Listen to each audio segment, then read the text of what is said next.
Stories तो आपने बहुत देखी होगी और उसे देखने के बाद या तो आपने आंसू बहाए होंगे या सपने संजोए होंगे, मगर यहाँ पे है एंटी लव फॉर्मूला, जहाँ पे हो रहा है लव का दी एंड। तो आइए श्रद्धा कपूर से जानते हैं कि कैसे किया उन्होंने लव का the and. I like that जो आपने कहा एंटी लव फॉर्मूला, मुझे बहुत पसंद आया वो। It's a good tag line for our film, fit होता है फिल्म की थीम के साथ। तो लव का दी एंड है, तो लव एज इन प्यार नहीं, लव एज इन कैरेक्टर। ताहा का कैरेक्टर है लव और मेरा कैरेक्टर है रिया। तो रिया जो है, ताहा से रिया लव से बहुत प्यार करती है और रिया काफ़ी इनोसेंट है, स्वीट है, तो वो सच्चे दिल से उसे प्यार करती है। लेकिन लव जो है वो वैसा नहीं है, बिल्कुल नहीं है। वो कुछ करता है, फिर रिया का दिल टूटता है और वो रोती है, बहुत रोती है। फिर रिया और अपने दो बेस्ट फ्रेंड्स वो डिसाइड करते कि अभी लव का दी एंड तो होना ही है। फिर वो डिसाइड करते बस इसकी बैंड बजाने की। अच्छा, तो रिया ने इस फिल्म के जरिए लड़कियों को एक नया फॉर्मूला दिया है कि लव का दी एंड कैसा करना चाहिए, रोने की बजाय इस तरह से लव का दी एंड करना चाहिए। डेफिनेटली मुझे लगता है वो ज़माना गया है अभी, जब किसी लड़के ने आपका दिल तोड़ा और आप अपनी मम्मी के पास जाके आप रोते और बोलते हो mummy this boy did this, ये वो, मम्मी प्लीज़ हेल्प। अब वो ज़माने का दी एंड हो चुका है, न्यू टाइम्स है। तो जो भी लड़की है अगर उसका दिल टूटा है तो प्लीज़ लव का दी एंड देखिए। All girls have to see it, all guys also have to see it. पूरी यूथ को देखनी चाहिए क्योंकि एक मैनुअल है how to get back to the one जिसने आपका दिल तोड़ा हो। श्रद्धा ने तो बता दिया लव का दी एंड कैसे होगा, और लड़कियां भी शायद ऐसा ही अब अपने लव का दी एंड करने जा रही है। तो हम ताशा शाह से पूछते हैं कि उन्होंने इस फिल्म से डेब्यू किया है। इस फिल्म में उनका डेब्यू बहुत ही शानदार है क्योंकि घाघरा चोली के साथ उनका इस फिल्म में डेब्यू हो रहा है। तो आइए पूछते हैं उनका एक्सपीरियंस कैसा रहा। जी, घाघरा चोली के साथ एक्सपीरियंस आप पूछ रहे हैं तो बड़ा अच्छा हुआ मेरा। जब मैंने पहली बार सुना तो मुझे मुझे बहुत ही, मैं क्या बोलूँ, एक्साइटमेंट हुआ था कि मैं कुछ अलग करने वाला हूँ, एक आइटम सॉन्ग करने वाला हूँ। घाघरा चोली में थोड़ा सा वो तो गिवन है कि पहनना पड़ेगा, आइटम सॉन्ग है, पर मुझे तो बहुत अच्छा लगा। और वैसे अब मेरा डेब्यू फिल्म है और ये यशराज के साथ है। ऑफ कोर्स मैं एक न्यू कमर हूँ और I don't know anybody in Mumbai में, तो it's a big break for me and I thank Yashraj कि उन्होंने मुझे ऐसा ब्रेक दिया, ऐसा डेब्यू दिया। और वाई फिल्म्स के साथ, और फिल्म के दौरान बम्पी सर और श्रद्धा भी हमारे साथ थी और इन दोनों ने मेरी बहुत मदद की। बम्पी ने मुझे डायरेक्ट किया कि ऐसा करो, ऐसा नहीं करो। श्रद्धा मुझे हमेशा टिप्स देती है कि ये आप उनसे ये सवाल पूछ सकते हो, ये सवाल नहीं पूछ सकते, ये कर सकते हो, ये नहीं कर सकते, मेकअप में ये वो। तो मेरे सीक्रेट सबको मत बताना। पर मैं बहुत शुक्रगुजार हूँ कि इनका, एंड थैंक यू बम्पी कि इन्होंने ही actually saw audition. Oh my god, no Bumpy नहीं। नहीं, मेरा शुगर की बीमारी और मेरा जो किरदार है वो एक लव नंदा का है, प्यार LUV, और वो एक स्पॉइल्ड किड है। वो एक बहुत ही अमीर बाप का बेटा है। ही इज़ अ कैसनोवा, हर लड़की उस पर मरती है। तो रिया भी एक लड़की थी जो हम दोनों एक दूसरे से प्यार करते हैं, और फिर मैं इसका दिल तोड़ देता हूँ क्योंकि मैं किसी और के साथ चला जाता हूँ, और तब ये पागल हो जाती है, थोड़ा सा ये उसके बाल चले जाते हैं और फिर माता जाती है माता।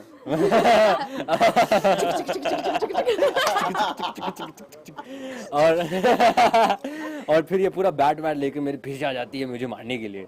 That's the story. मतलब जब रिया पागल होती है तो आपको पूरा पागल कर देती है? जब ये पागल हो जाती है तब को सबको पागल कर देती है। मतलब तो ऑडियंस भी पागल होने वाली है? ऑडियंस तो बिल्कुल बेहोश होने वाली है सिनेमा में सब लोग। अच्छा, तो बम्पी आपसे हम जानना चाहेंगे कि रोडीज के बाद में आपने किया है लव का दी एंड बॉलीवुड के साथ, तो कैसा रहा आपका एक्सपीरियंस? कैसे आपको लगा कि यूथ ऑडियंस जो है वो ज़्यादा इम्पोर्टेंट? जैसे मैंने आपका कुछ पढ़ा प्रेस रिलीज में कि जो जीता वही सिकंदर के बाद ये यूथ फिल्म आ रही है, तो होल एक्सपीरियंस कि आपने कैसे सोचा कि लव का दी एंड होना चाहिए, Bollywood is all about romance and all? Because अब जो आजकल के जो बच्चे हैं, आजकल के जो यंग जनरेशन है, जो कैफे पे बैठते हैं और जो बोलिंग एली में जैसे हैं यहाँ पर, इनके लिए एक्चुअली कंटेंट नहीं मिल रहा है, बन नहीं रहा है इनके लिए कंटेंट। एंड सिर्फ स्टोरी के हिसाब से नहीं, जैसे आप एक्टर्स को हमारी पिक्चर में देखेंगे वो भी उन्हीं के जनरेशन के, उन्हीं की उम्र के हैं। सो एक विजुअल रिप्रेजेंटेशन भी उनके लिए नहीं है। जो म्यूजिक आता है वो भी सब चाहते हैं कि जो स्टोरी हो, म्यूजिक हो, सब कुछ हो, वो 8 साल का बच्चा भी पसंद करे और वो 40 साल का आदमी भी पसंद करे। हमने क्या किया, हमने स्पेसिफिकली एक टारगेट ऑडियंस के लिए हमने कोशिश की कि पहले सबसे पहले हम उनको प्रायोरिटी देंगे और उसके अलावा ट्राई करेंगे कि बाकी सबको भी ये पसंद आए फिल्म। सो ताकि ये ओवरऑल आप अगर आप 20 साल के हैं, आप अपने एक्चुअली फादर के साथ या अपने मदर के साथ जाके देख सकते हैं, या अपने बड़े भाई या छोटे बच्चे तो नहीं होने चाहिए उतनी उम्र में, बट अपने छोटे भाई बहन के साथ आप जा सकते हैं पिक्चर देखने के लिए। एंड हमने कोशिश की है वो टू कीप इट कमर्शियल। वो एक फेस्टिवल फिल्म और नीच फिल्म नहीं है, it's very much a commercial film. ठीक है, मैं नीच फिल्म नहीं बनाना चाहता था।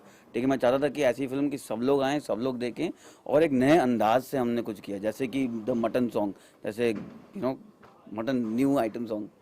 तो बॉलीवुड में ऐसा लग रहा है कि कॉमेडी को ज़्यादा प्रेफर दिया जाए, तो आप भी का भी ये मानना है कि कॉमेडी से जो मैसेज आता है वो ऑडियंस को ज़्यादा अट्रैक्ट करता है? हाँ, हमें आप रोज की जिंदगी में देख लीजिए, आप सुबह उठते हैं, पानी नहीं आ रहा है, वो आज दूध नहीं आया, वो चाय उबल के गिर गई, उसके बाद ये सब तो घर में हो रहा है सुबह सुबह, उसके बाद आप निकल के ट्रेन पकड़ो, बस पकड़ो, गाड़ी के ट्रैफिक जाम में फंसो। ये रोज के मच के बाद ना, it's only humour that helps you deal with it every day. And so humour बहुत इंपॉर्टेंट पार्ट है लाइफ का, मेरे लाइफ का खासकर, और हम सब के लाइफ का एक्चुअली। हमने कोशिश की है कि हम अपनी तरफ से इम्प्रोवाइज करके कॉन्स्टेंटली जो पिक्चर में ह्यूमर डालते रहें। बिकॉज आई थिंक आजकल की generation, and I think not just आजकल की generation, I think for centuries everybody loves a good laugh here.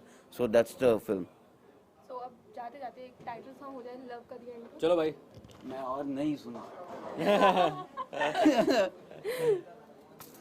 Ready? and one, two, three. 1, 2, 3, 3, go. 4. Love ka the end.